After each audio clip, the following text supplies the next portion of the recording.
వాటి ద్వారా మాట్లాడాల్సిన విజ్ఞప్తి చేస్తున్నా.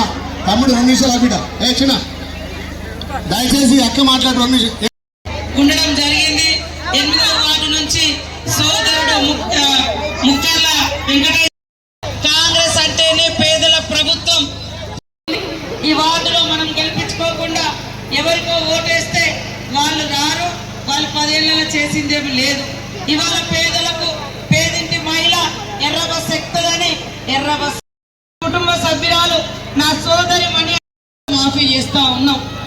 మొన్న మన గవర్నమెంట్ వచ్చినాక లెక్క తీస్తే 400 మంది మహిళలు యాక్సిడెంట్ల రూపంలో 65 లక్షల మంది మన మహిళా సంఘంలో ఉన్నారు.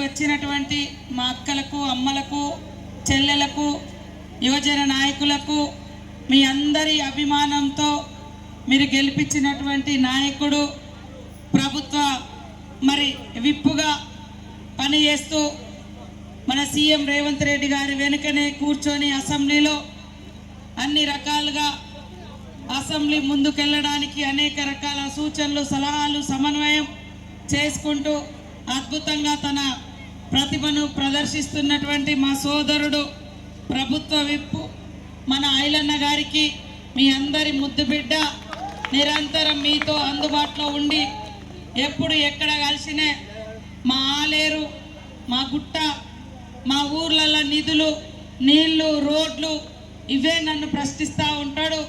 కాబట్టి వెనువెంటనే అత్యధికంగా కూడా నిధులు కానీ 150 కోట్లతోటి మంచినీళ్ళ పథకం కూడా 150 కదా ఇక్కడ 210 కోట్లతోటి అది కూడా నా శాఖ నుంచే ఈ ప్రాంతానికి మంచినీళ్ళ పథకం కూడా ప్రారంభించడం జరిగింది. ఇంత కృషి చేస్తున్నటువంటి ఐలన్న గారికి ప్రత్యేకంగా ధన్యవాదాలు. అదేవిధంగా 10వ వార్డు నుంచి ఏకగ్రీవంగా ఎన్నికైనటువంటి వాణి భరత్ గౌడ్ గారికి శుభాకాంక్షలు. వారు ఇప్పుడు చైర్మన్ ఉండడం జరిగింది.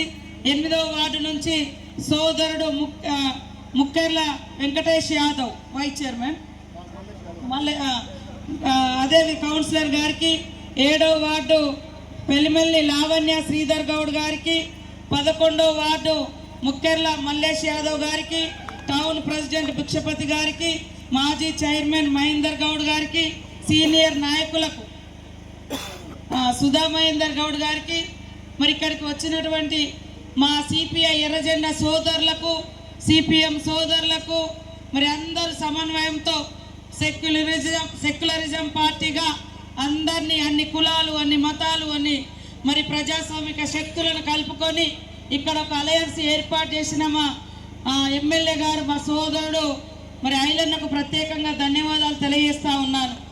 ఇప్పుడు మీకు చెప్పినటువంటి విషయాలు ముఖ్యంగా కాంగ్రెస్ అంటేనే పేదల ప్రభుత్వం, పేదల సంక్షేమం. ఆనాడు పివి నరసింహారావు గారి కాలం నుంచి పేదలకు భూములు పంచే సంస్కరణలు తీసుకొచ్చింది కూడా ఇక్కడి నుంచే భూదాన్ పోచంపల్లి. ఈరోజు ఈ ప్రాంతాన్ని కూడా అభివృద్ధి చేయడం కోసం కోట్లాది నిధులిచ్చి ఈ మధ్య కాలంలోనే మన గవర్నమెంట్ వచ్చినాక గడప గడపకు మంచినీళ్ళు ఇవ్వాలని 210 కోట్ల రూపాయలు ఇచ్చి నేను కూడా ఇక్కడ ప్రారంభించడానికి రావడం జరిగింది. రోడ్లు కానీ అదేవిధంగా సాగునీటి ప్రాజెక్టు కూడా గోదావరి జలాలను ఇక్కడ దాకా తీసుకురావడం కోసం అన్నగారు తీవ్రంగా కృషి చేయడం జరుగుతుంది. ఈరోజు పని చేసుకునే అవకాశం మన చేతిలో ఉంది. ఈ వార్డులో మనం గెలిపించుకోకుండా ఎవరికో ఓటేస్తే వాళ్ళు రారు, వాళ్ళు 10 ఏళ్ళ చేసిందేమి లేదు.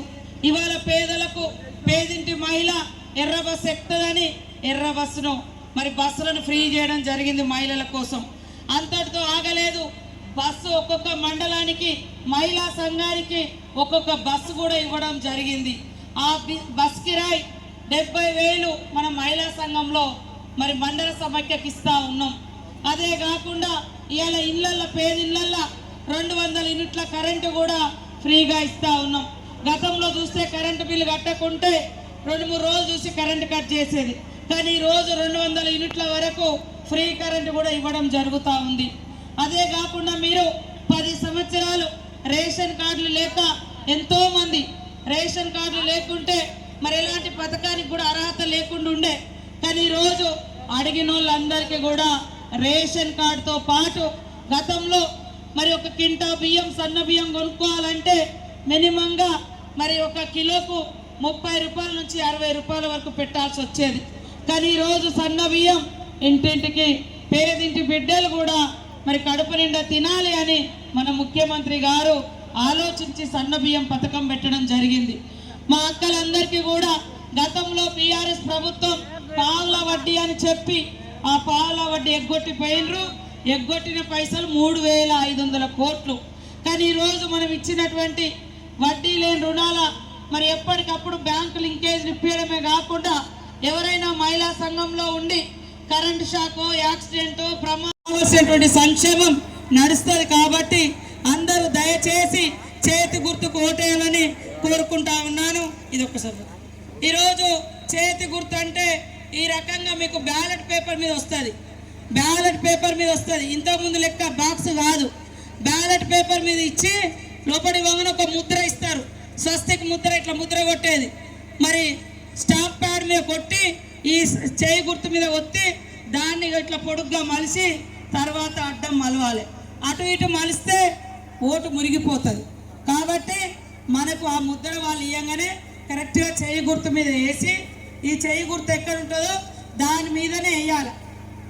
ఎవరిదే మనోళ్ళది ఒక దగ్గర 2వ నెంబర్ రావచ్చు, ఒక దగ్గర 3వ నెంబర్ రావచ్చు. కానీ అందరిది చేయి గుర్తే. ఈ చేయి గుర్తు మీద ఇట్లా వేయాలి. మా పొడుగ్గా ఇట్లా సమానంగా వేసి పొడుగ్గా మలవాలి. పొడుగ్గా మలిసి మళ్ళీ ఇట్లా అడ్డం మలిసి డబ్బాలు వేయాలి. బాక్సులు కాదు దయచేసి. అందుకనే మా కమ్యూనిస్టు సోదరులు కూడా ఈరోజు కాంగ్రెస్ పార్టీ కమ్యూనిస్టు నాయకులు అందరూ కలిసి ఈ యొక్క యాదగిరిగుట్ట మరి అభివృద్ధిలో పాలు పంచుకొని ఈ యొక్క మున్సిపల్ చైర్మన్ వైస్ చైర్మన్ అన్ని వార్డులు గెలిపించి ఇవ్వండి. నేను ఆయనన్న ఇద్దరం కలిసి ముఖ్యమంత్రి గారి దగ్గర ఇంకా అత్యధికంగా ఇల్లులు కానీ నిధులు కానీ మరి ఇంకా పనులు కానీ, ఎందుకంటే ఈ ప్రాంతాన్ని కూడా మనం బాగా డెవలప్ చేసుకుందామని తెలియజేస్తూ ఇక్కడికి వచ్చిన మీ అందరికీ పేరు పేరున హృదయపూర్వక నమస్కారాలు, ధన్యవాదాలు. మా యువకులందరూ కూడా ఇంటింటికి వెళ్ళి కాంగ్రెస్ చేసినటువంటి ఈ 2 ఏళ్లలో జరుగుతున్నటువంటి అభివృద్ధి గురించి వివరించి మా అక్క చెల్లెలకు చెప్పి ఖచ్చితంగా మన ప్రభుత్వం ఇంకా ఉంటుంది, మళ్ళీ వస్తుంది. కాబట్టి మీరందరూ కూడా చేతి గుర్తుకు ఓటేసి గెలిపియాలని మీ అందరినీ కోరుకుంటూ సెలవు తీసుకుంటా ఉన్నాను. జై కాంగ్రెస్. చేతి గుర్తుకే, చేతి గుర్తుకే.